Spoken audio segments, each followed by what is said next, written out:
আমাদের মতোই দাড়িওয়ালা, টুপিওয়ালা, লেবাসধারী কিছু ভাইয়েরা এই কাজগুলো করে। তারা বড় বড় রাজনীতিবিদদের কান ভারী করে আমাদের বিরুদ্ধে। তারা বুঝাতে চায় যে আমি দেশের বিরুদ্ধে কথা বলি, কিন্তু দেশের বিরুদ্ধে আমরা কখনো কথা বলি না, কারণ আমরা প্রত্যেকে বাংলাদেশ। আমি বাংলাদেশ, তুমি বাংলাদেশ, আমরা বাংলাদেশ। এমন কোনো কাজ করা যাবে না যেটাতে আমাদের লাল সবুজের পতাকার অপমান হয়। তারা বড় বড় রাজনীতিবিদদের কান ভারী করে আমাদের বিরুদ্ধে। তারা বুঝাতে চায় যে আমি দেশের বিরুদ্ধে কথা বলি। কারাই কোরআনের মাহফিল বন্ধ করতে চায়, এগুলো আপনারা দেখেন। আওয়ামী লীগ ইসলামের শত্রু নয়। যে মোহতারাম আলেম দিন আমাকে কাফের ফতুয়া দিয়েছে, ওনার নামটা উচ্চারণ করে আমি কিছু বলেছি? তারপরেও আপনাদের বিরুদ্ধে আমার কোনো ক্ষোভ নেই, ঘৃণা নেই। আমি তো কোনো আলোচনায় আমার কোনো বক্তব্যকে দিয়ে তারা প্রমাণ করতে পারবে না যে আমি দেশের বিরুদ্ধে কথা বলি। বলেছি?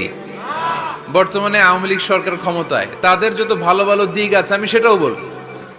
এই যে ওবায়দুল কাদের সাহেব, উনি এদেশের এই যোগাযোগ ব্যবস্থার ব্যাপক উন্নয়ন করেছিলেন। আমি ফাটাকেষ্ট বলেছি আমি ওনাকে।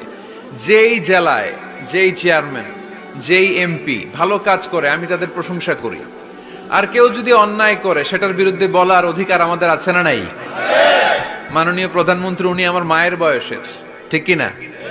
সো আওয়ামী লীগ বাংলাদেশে যত ভালো কাজ করে এগুলোর প্রশংসা আমি প্রতি জেলাতে যে করি। কিছু ইনকনসিস্টেন্সি, অসঙ্গতি যদি থেকে থাকে সেগুলোর ব্যাপারে বলাও আমাদের দায়িত্ব, কিন্তু দেশের বিরুদ্ধে আমরা কখনো কথা বলি না, কারণ আমরা প্রত্যেকে বাংলাদেশ। আমি বাংলাদেশ, তুমি বাংলাদেশ, আমরা বাংলাদেশ, ঠিক কিনা?